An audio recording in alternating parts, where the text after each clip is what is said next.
Pero itong tatlong young boy na to, hindi po sila lumulong. Amen mga kapatid? Hindi sila lumulong. At nung sila po mga kapatid ay binuli, at ano sabi, itinapon doon sa fire furnace at pinayin pa ng 10 times. At actually, yung mga nagulog sa kanila, yung mga nagago sa kanila, mga mighty men na yun, mga mighty men, hindi mga ordinaryong soldier ng hari, mga mighty men.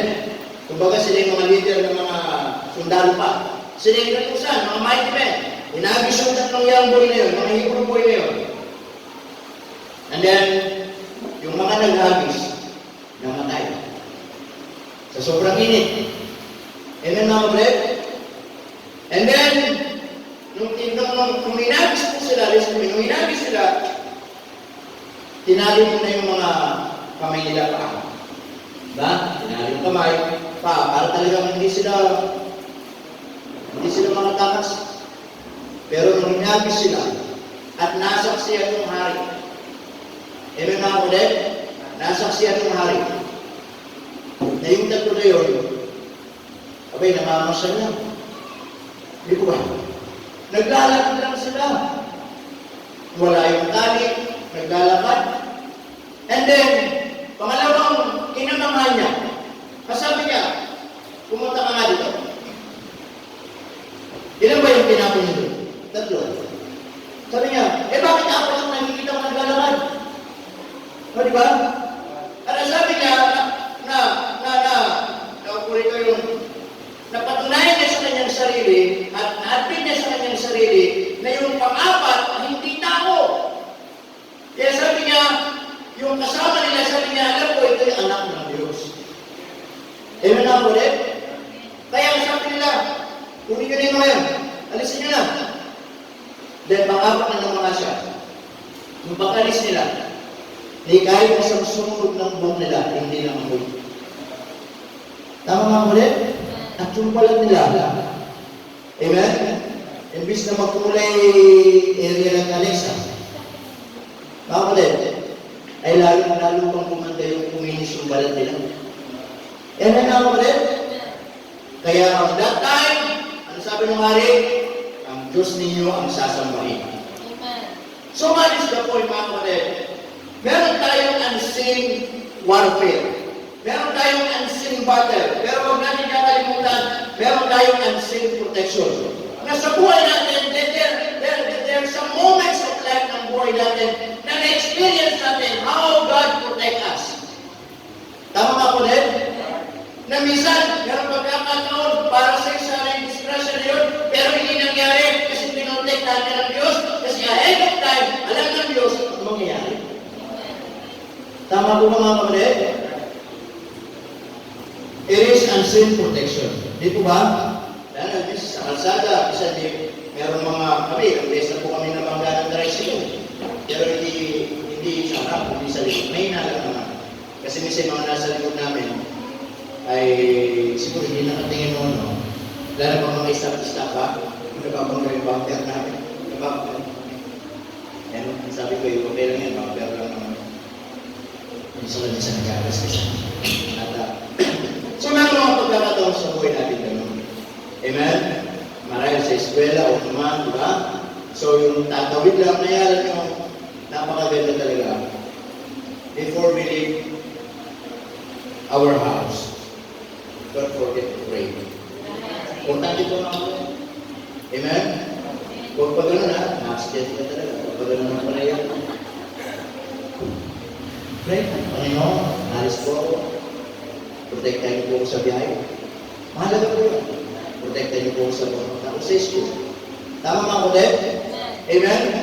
Eh kung naman tatay din, patulog-tulog ka, aksidente ka talaga. O diba?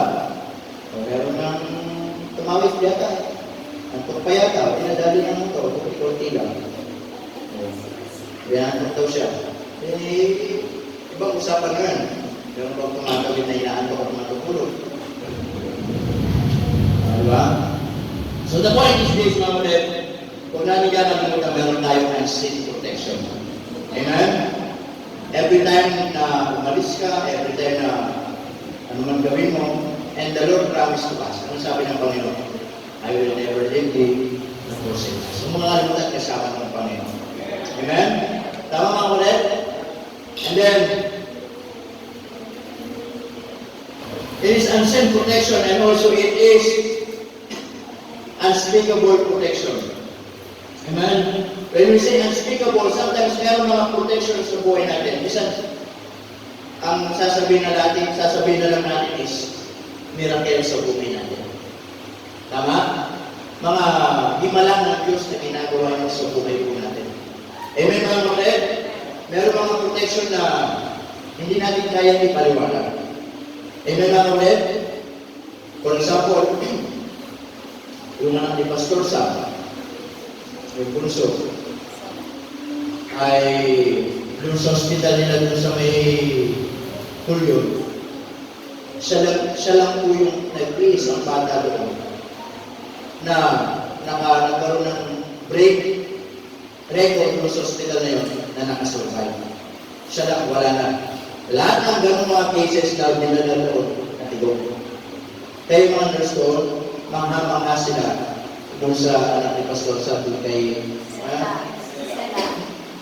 kay Sela. Kasi siya na yung nag-iisang bata doon, nag-umaling, nakasurvive, at naging maayos.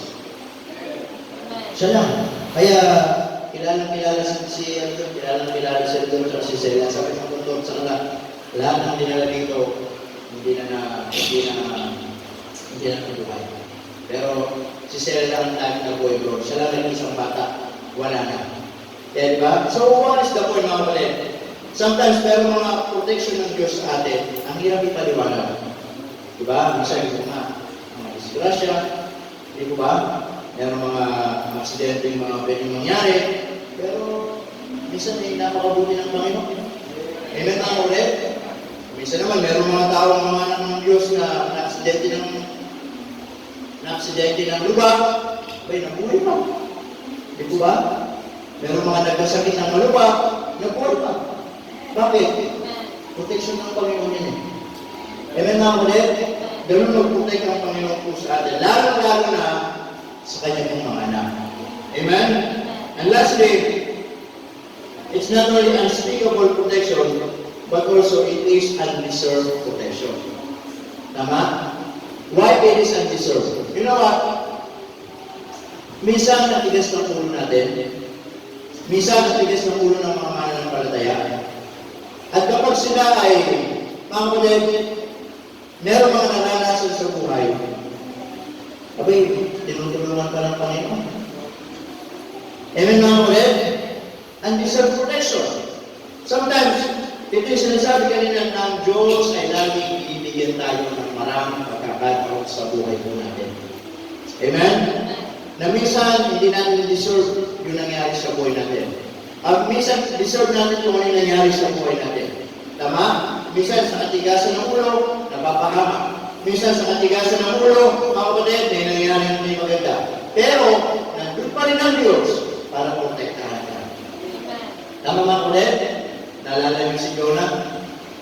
Sabi ng Diyos, pumunta ka doon sa Ninive. Sabi ni Jonah, ayaw ko, doon ako sa Tarsis. O di ba? Na minsan, nakala niya, sa paglayo sa Panginoon, ay mas mapapalapit siya, totoo niya, maglaro kung mapapalayo sa Panginoon. O dahil alam niya sa sarili niya, deserve niya, at dahil sa kanya, kaya napapahawak yung mga kasama niya sa barko. Ano nangyari? Sabi niya, itapon niyo na lang ako. Di po ba mga kapatid? Ang sabi ng mga marino, hindi, mamamatay ka. Ano sabi niya? Kasi dahil sa akin, kung bakit kayo nadadamay. So sabi lang, sige, bahala ka. Walang mangyayari, wala kaming pananagutan kung anong mangyayari sa iyo. So, hinagis si Jonah. Deserve niya dahil sa pagsuway niya sa Panginoon. Pero ang ginawa ng Diyos, pinrotektahan siya ng Diyos. Amen? Ang Diyos, nagmadali, nagpadala ng malaking isda para lulugin si Jonah, hindi para kainin, hindi para parusahan, kundi protektahan si Jonah. Bakit? Kasi may plano ng Diyos kay Jonah sa buhay niya. You know what? Sa buhay natin, mga minsan, deserve natin yung mga bagay na nangyayari sa mga bagay na nangyayari nangyayaring hindi maganda sa buhay natin dahil sa katigasan ng ulo natin. Di po ba? Minsan sa pagsuway natin sa Diyos, minsan hindi natin pagtatapat, minsan hindi natin paglilingkod, minsan meron mga bagay dumarating sa buhay natin hindi maganda. And we need to admit it na deserve natin yun. Pero, mga kapatid, salamat sa Diyos, nandiyan pa rin ang kanyang protection. Amen? Sometimes God allows those things in our life, mga kapatid, para matuto tayo. Para matakuhan tayo. Amen? Para maisip natin, bumalik sa Panginoon. Amen, mga kapatid? Natatanda naman natin, ang Diyos naman, ano sabi sa binasa natin? God, sa natin, sa text natin, sa Psalms chapter 84, verse 11. Ano sabi ito, mga kapatid? The Lord will give grace. Diyos ay lagi nagbibigay ng biyaya. Amen? Alam niyo, salamat sa Diyos, magbiyaya ang Panginoon. Sa kabila ng hindi natin pagtatapat, sa kabila ng hindi natin paglilingkod, maraming pagkukulang, ang Diyos ay mabiyaya pa din. Amen? Kaya nga umaga, ito yung mga bagay na binigay ng Diyos sa atin. Sabi doon, it is a sun and shield. Amen? It is a sun of direction. Tama? How is our walking to God right now? How is our walk? Kumusta ang lakad natin sa Panginoon ngayong umaga? Tayo ba ay lumalakad pa rin ba sa kalooban ng Panginoon? Are we still walking in the right direction? Amen, mga kapatid? Are we still in the right path? Or tayo ay lumilis? Or tayo ay bumabalik? Amen, mga kapatid? Ang pinakamagandang sundin sa buhay natin, yung kalooban ng Panginoon. Amen? Then it is also a shield of protection. Sa paglakad natin sa Panginoon, mga kapatid, listen to me. Meron tayong mga unseen battle, unseen warfare, pero meron tayong unseen God to protect us. Amen, mga kapatid? Nandiyan lagi ang Diyos. God is omniscient. God is omnipotent. Amen, mga kapatid? God is everywhere. Kaya nga po, huwag natin kakalimutan, sa araw-araw ng buhay natin, kasama natin ang Panginoon. Amen? That's why there's nothing to worry about in this life. Amen? Yes, we don't know what is going on in the future, what is going on tomorrow. Pero sabi na namin, I know who holds my hand. Tama? Bago tayo mag-step, nauna na ang Diyos sa atin. Amen, mga kapatid? Bago tayo mag-desisyon, alam na ng Diyos. Bago tayo mag-decide sa buhay na ito, alam na ng Diyos. Kasi ng Diyos lagi namumuna sa atin. Hindi pwede tayo mamuna sa Diyos, mga kapatid. Kailangan ng Diyos lagi mamuna sa buhay po natin. Amen, mga kapatid? So that's why this morning, kumusta po ang buhay natin bilang sa mananampalataya? Nasa kalooban pa rin ba tayo ng Panginoon? Amen? Nasa kalooban pa rin tayo ng Diyos. Are we still walking to God? Yes, pag Sunday, pwede tayo, present tayo. Pero baka yung puso natin malayo na sa Panginoon. Yes, pwede ka umaawit sa Panginoon. Baka yung puso mo malayo na sa Panginoon. Amen, mga kapatid? Sana ngayong umaga, yung paglakad natin sa Panginoon, ay sumusunod tayo ng tama sa Panginoon. Amen? At tandaan natin sa paglakad natin, maraming mga snares ang kaaway dito sa mundo. Kaya kailangan natin ng protection ng Diyos. Hindi mo kaya kung sasabihin mo mag-isa ka. Hindi mo kaya kung sasabihin mo magaling ka. Hindi mo kaya kung sasabihin mo kaya mo at marami kang mga resources. Hindi po. Kung wala ang tulong ng Diyos, wala tayong magagawa. Kailangan natin ang Panginoon. Mahirap makipaglaban sa kalaban na hindi nakikita. Kaya ang panlaban natin, yung hindi rin natin nakikita. Pero pinagtitiwalaan natin. Sinasampalatayanan natin. At yung Diyos, na isang araw, kinilala natin sa buhay natin. Amen? Kung paano si David, napakaliit na bata, tinalo niya yung gigante. Pwede maging ganun ang buhay natin. Kaya natin lampasan yung malaking bagay sa buhay natin. Kahit mali tayo, meron naman tayo malaking Diyos. Amen, mga kapatid? Di ba, napakalaki ni Goliath? Sabi nila kay David, di mo kaya yan, maliit ka lang. Wala kang alam sa pagiging maglaban. Ang alam mo lang ay pagkalaga ng trupa. Tama mga kapatid? Pero sabi niya kapatid, the Lord will fight for us. Sabi niya, hindi ako lalaban kay Goliath dahil sa akin, ang Diyos ang lalaban para sa akin. Tama? Ang sabi ng hari, gamitin mo itong baluti, gamitin mo itong espada. Sabi niya, hindi ko kailangan niya. Pangalawa, hindi naman niya magagamit dahil pag yun, bata siya. Sabi niya, kailangan niya. Kung ano meron ako, yun ang gagamitin ko. Ano meron siya? Tirador. Amen mga kaulit? Meron siyang tirador, meron siyang kasi. Paglaban siya kay Goliath, si Goliath, hahatapin naman, dala-dala yung malaking espada. Si David naman, ang ginawa niya, si Pio, pag gano'n niya, nakapigil pa siguro na, tumama pa dito sa pinakasentro. Amen mga kaulit? And then, usually, pinaka-impact mo dapat, pahiga siya na ito. Tama? Kasi dito tumama eh. Dito tumama, makakaganon yun. Pero pa dito, pag binatukan, makakaganon ka. Sige nga. Ha? Pero pag gano'n, pag binatukan dito, makakaganon ka. Wala naman, di ba? Pag binatukan ka, pag gano'n naman yung impact. Tama po ba? Pag ginanon ka, pag gano'n naman.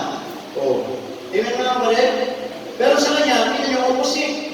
Dito siya tumama, ano nangyari? Kaharap. Amen mga kapatid? It symbolizes na kahit gaano kalaki si Goliath, lulubog siya sa Panginoon. Tama? Sabi daw nila, ang Diyos kasi, nandun sa likod ni Goliath. Tama? Nung ginanon niya, tumama dito yung bato. Dapat pag-ganon yun dahil walang lakas, tinutukan na lang doon siya ng Diyos. Pero what is the point mga kapatid? Kapag kasama natin ang Diyos, meron tayong protection. Amen ba? Meron tayong protection. At yun ang pinakamahalaga sa sandanan natin sa buhay natin. At yun ang wag mong aalisin sa buhay mo. Tama? Pag umalis ka sa Diyos, mapapahamak ang buhay mo. Pag umalis ka sa Diyos, wala kang sandata sa buhay mo. Wala kang protection sa mundo ito. Amen? And your life begins miserable. Kaya po, ano man ang mangyari sa atin, ang pinakatulong niya, kailangan natin ng Diyos. Amen mga kapatid? So, siya magsisilbing protection po natin. Amen? So, tayo mo natin tumayo. At tayo manalangin sa Panginoon madali. Let's pray. Lagi ng Diyos, salamat po ng marami sa oras po ito. Salamat po muli sa paalala niyo po sa amin. We thank you, Lord, for reminding us and for giving us a solid direction and a shield of protection, Panginoon, na sa buhay namin lagi ng Diyos, kailangan namin ng lumakad sa landasin ninyo, Panginoon. It is hard to walk without you, Panginoon. Napakahirap mabuhay sa mundo ito nang wala kayo sa buhay ko namin. Napakahirap din lumaban sa mundo nito, Panginoon, na kung saan hindi kayo ang aming pong baluti sa buhay ko namin. Kaya, Panginoon, ngayong umaga, tulungan niyo kami na lumapad ng tama sa inyong harapan. At bigyan nyo kami lagi ng baluti ng protection upang sa ganon, sa mga patibong ng aming kaaway sa mundo sa lusutan, ay makita namin at hindi kami madaya. Kaya Panginoon, may umaga, as we close our eyes and bow our heads, kumusta ang paglakad mo sa Panginoon yung umaga? Are you still working in the right path?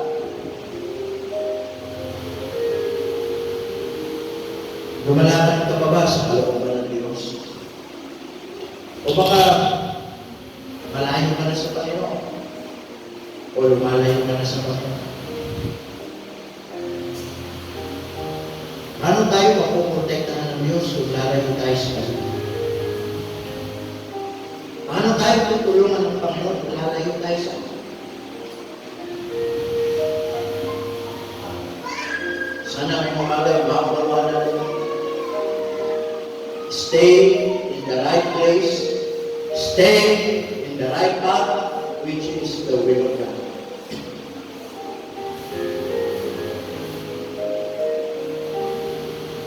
Kung yun ang panalangin mo, you may come. Si Paul, gusto ko sa unahan. Panalangin mo, Pastor, gusto ko kong lumakad muli sa kalooban ng Diyos. Alam ko po sa sarili ko, lumalay ko sa Kanya. Alam ko po sa sarili ko, napapalayo ako ang Diyos. Maraming hatak ang mundo.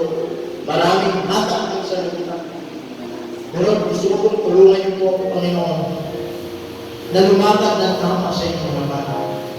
Lumakad ng maayos sa inyong laman. Kung yun ang panalangin mo, dito po sa unahan. Sabi ng ating binasa, the Lord will give grace. Ang Diyos ay napakabiyaya sa buhay natin. Minsan nadadapa tayo, minsan nagagawa tayo, nakakagawa tayo ng mga bagay na hindi dapat sa Panginoon. Pero sabi ng ating binasa, ang Diyos ay mabiyaya. God is a God of second chance. Na gusto kang muli ng Panginoon, tulungan ka, manibalik ka, at manatili, at mabuhay sa kalooban. Meron ba po ba? Amen. Amen. Sige.